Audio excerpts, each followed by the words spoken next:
Assalamualaikum warahmatullahi wabarakatuh.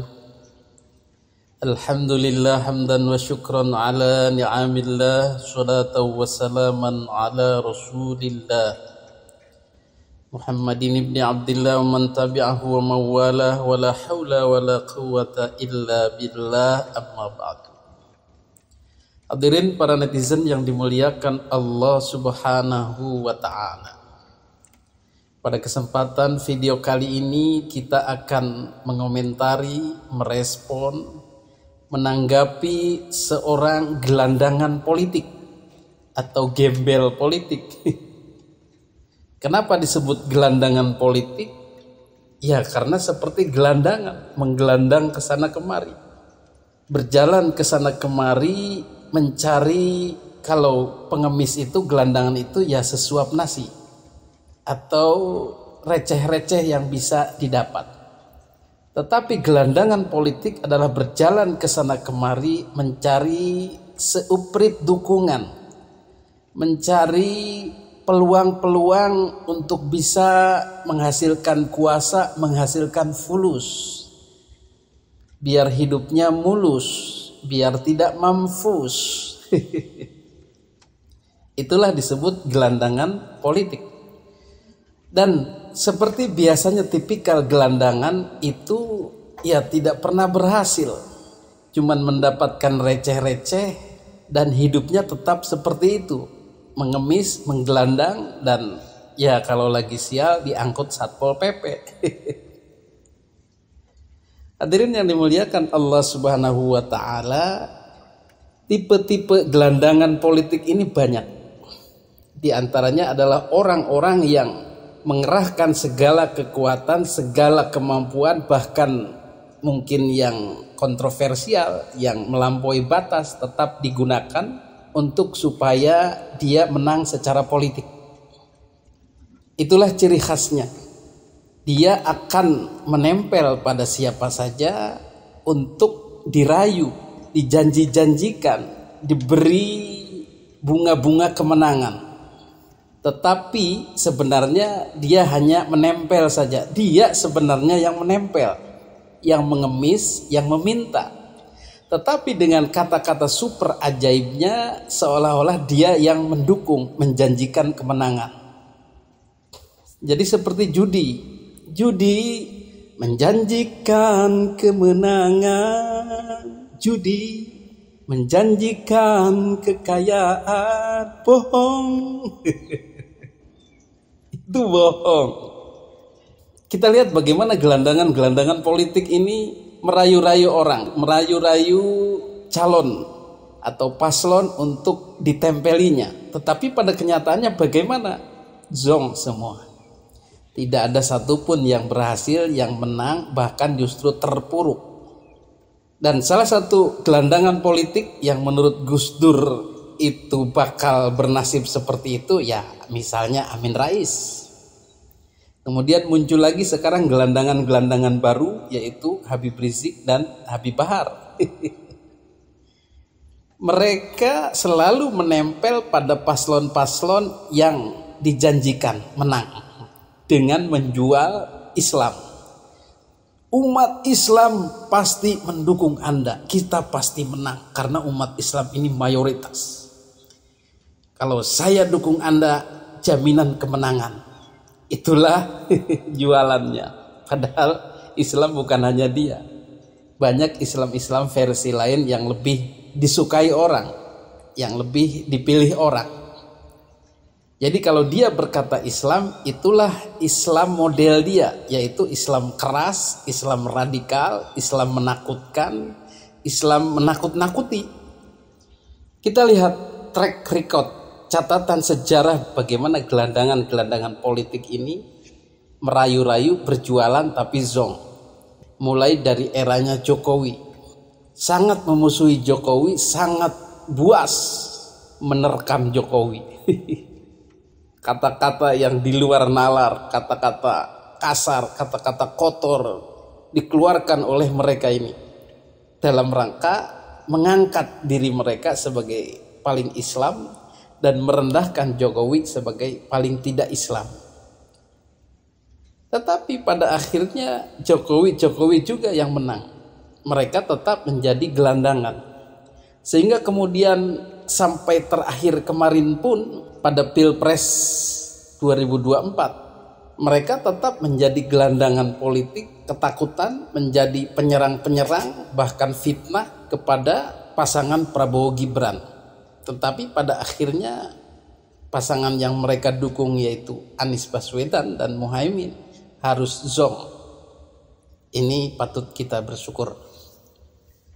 Satu-satunya keberhasilan mereka adalah di Pilkada DKI dengan dalam tanda kutip menjual mayat. Tahu sendirilah bagaimana kronologisnya. Kalau tidak demikian, warga DKI tidak dibakar dengan provokasi-provokasi itu, mungkin belum bisa menang. Maka pola yang sama selalu diterapkan dalam setiap pilkada dan hasilnya zonk. Masyarakat sudah tahu bahwa model-model kampanye mereka ini kampanye yang buruk, meresahkan, tidak berbudi pekerti, tidak mencerminkan politik orang Indonesia. Lebih kepada politik Timur Tengah yang penuh kekerasan dan perang. Hadirin yang dimuliakan Allah Subhanahu wa taala, pada kesempatan ini kita mau melihat gelandangan politik itu menyusuri jalan-jalan di Jawa Barat, menyusuri perpolitikan Jawa Barat. Jadi Jawa Barat ini kalau dibandingkan dengan Timur Tengah itu jauh antara bumi dan langit. Orang-orang Sunda, orang-orang Pasundan penuh budi pekerti, penuh akhlak, penuh kesopanan, ngomong nageh ngeunaheun, nyarios nageh lemah lembut. Teu aya nu siga Bahar Semit, nu kitu rupana kitu bahasana teu aya. Orang Pasundan mah balalager, betul. Tetapi Bahar Semit yang dari Yaman ini, yang memegang Islam keras ini, mencoba mengacaukan budaya orang Jawa Barat yang lemah lembut itu, diajak-ajak untuk kasar, diajak-ajak untuk misuh, diajak-ajak untuk sableng, kalap, dan berakhlak berangasan. Tahu berangasan? Barangasan. Ya seperti Bahar Smith itu, tepuguh ngomongna. Salah satu yang diserang adalah Bapak Deddy Mulyadi atau Bapak Aing. Lah, nggak ada hujan, nggak ada angin. Bapak Aing nu sakitu bageurna, nu sakitu lembutna, nu sakitu nyundana. Tiba-tiba diserang dengan bahasa-bahasa kasar, bahasa-bahasa Yaman, bahasa-bahasa Timur Tengah, bahasa-bahasa radikal. Teu beres ieu mah ngaranna. Pira aku manehna ngomong kieu. Iblis ge diteleg ku aing, komo si Dedi. Eta kan geus di luar batas sebagai orang Sunda, ya teu bisa kos kitu. Jelema kos kitu teu bisa asup ka Sunda. Teu bisa dipiara ku urang Sunda, kudu di kandangan nu kitu mah.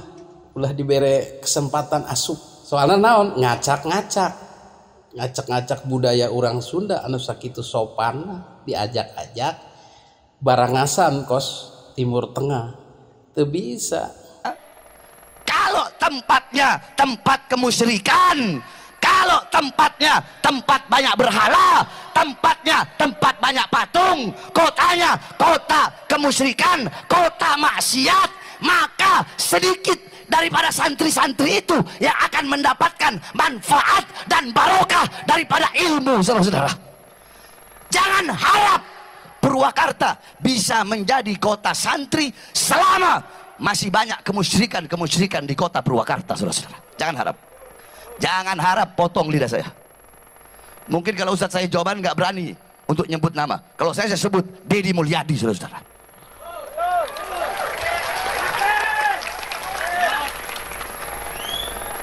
Ya kenapa Jokowi aja saya sebut, apalagi Deddy?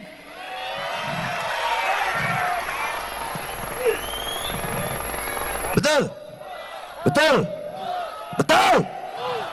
Saya nggak ada urusan, nggak ada urusan saya. Iblis saya makan kok. Dedi lagi. Dengar-dengar mau nyalon gubernur dia. Mau nyalon dia ya, dengar-dengar. Kalau dia sampai jadi gubernur, kemarin Purwakarta jadi kota kemusyrikan. Kalau dia sampai jadi gubernur Jawa Barat, maka Jawa Barat akan akan dia bikin jadi apa? Jadi daerah yang penuh dengan kemusyrikan, saudara. Naon alasanna cenah nyerangan Pak Deddy Mulyadi? Lamun milih Deddy Mulyadi mah bakalna kalalafir malalusrik. Naon alasanna? Eta sok nyieunnan patung. Sebegitu dangkalnya pemikiran Bahar Smith, orang yang membuat patung itu musyrik. Maka seluruh seniman-seniman patung di seluruh Indonesia itu bisa dicap musyrik, kafir. Dari mana itu pemikiran seperti itu? Ya dari pemikirannya sendiri, terjemahannya sendiri. Dari pemahaman letterlek yang menyatakan patung itu musyrik. Patung sebagai seni, patung sebagai budaya yang hanya dikreasi untuk mempercantik suasana, mempercantik pemandangan. Tetapi akidah tetap itu bukan musyrik, bos. Yang musyrik itu sesuatu yang kita sembah walaupun bukan berupa patung, tetapi yang melupakan kita kepada Allah. Uang, jabatan, nasab tuh. Itu musyrik dia. Menyembah-nyembah nasab, seolah-olah nasabnya ini hidup matinya. Hadirin yang dimuliakan Allah Subhanahu wa taala, rupanya Bahar Smith tidak berkaca pada kejadian polemik nasab yang menimpa Ba'alwi. Dia tetap merasa jumawa, sombong, angkuh, takabur, tinggi hati, kasar, keras, sok jago, walaupun nasabnya sedang diobrak-abrik. Jadi semakin dia diobrak-abrik, semakin dia sombong. Nah ini yang menjadikan dia rungkat sendiri. Orang sudah tidak percaya lagi dia sebagai keturunan Nabi. Tidak percaya lagi dia sebagai cucu Nabi. Bersambung kepada Nabi, tidak percaya. Bahkan dengan kejadian menyerang Bapak Deddy Mulyadi, Bapak aing ieu geus nu percaya. Piraku cucu Nabi kos kitu. Piraku turunan Nabi kos kitu rupana. Embung aing. Ngaku lagi. Itulah blunder-blunder yang dilakukan Bahar Smith sebagai gelandangan politik yang justru tidak akan menyelamatkan partai atau calon yang didukungnya, tidak bakal memenangkan calon yang didukungnya, juga akan meruntuhkan Ba'alwi sendiri. Berapa banyak orang Jawa Barat yang tadinya takzim kepada Habib, sekarang mulai tahu, mulai bisa mengambil sikap. Oh, ternyata Kiai Haji Imaduddin bener ya mah. Incu Nabi kos kieu, gila aing. Cek orang Banten mah. Hadirin yang dimuliakan Allah Subhanahu wa taala, itulah nasib gelandangan politik yang akan merugikan paslon yang ditempelinya. Ini mumpung belum berlanjut, saya sarankan sebaiknya paslon-paslon yang ditempeli diikuti oleh Bahar bin Smith sudah seharusnya menjaga jarak, bersembunyi, ngumpet, embung aing, embung di deketan ku sia. Naonan ngadon eleh aing. Gitu kudu nama. Ulah terbuai dijanji-janjikan menang moal. Anu ngadukung lagi model gitu. Lamun manehna ngajanjikeun orang Islam mendukung kami semua, bohong. Emang orang Islam kos manehna kabeh? Henteu. Orang Islam model Kang Deddy Mulyadi lebih banyak. Lebih masuk akal menerima Islam yang model Kang Deddy Mulyadi. Nu kumaha kepemimpinan santri teh cek Kang Deddy. Nu mikiran kana rakyat, anu teu bisa sare mun rakyatna lapar, nu teu bisa sare mun rakyatna sengsara.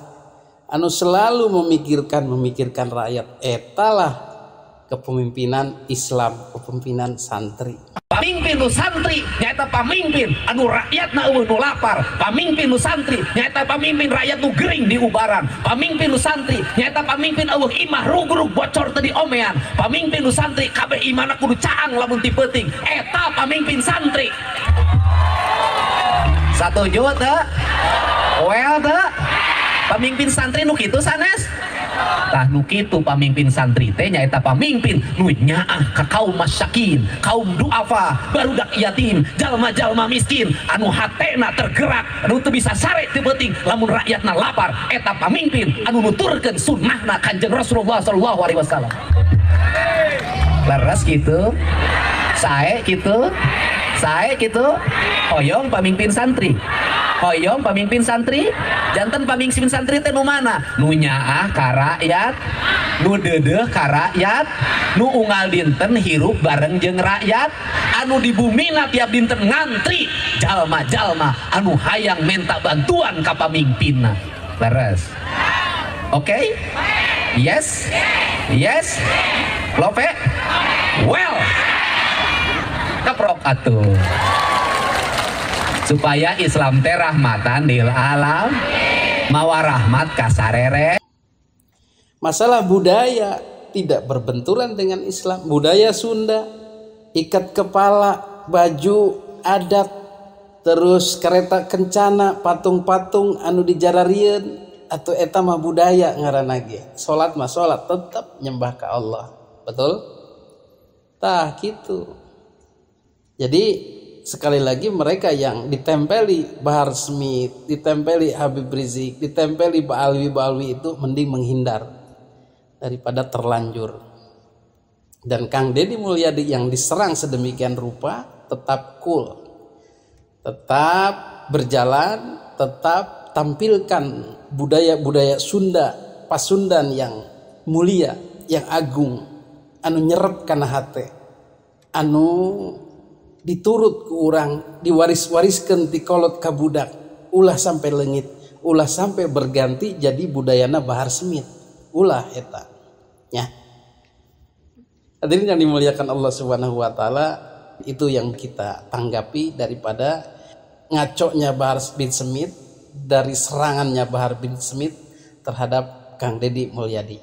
Mudah-mudahan Kang Deddy Mulyadi ditangtayungan ke Allah Subhanahu wa taala, dipasihan kesehatan, keselamatan, kekuatan dina segala dodoja ti Ba'alwi, dodoja ti jalma-jalma anu jararahat.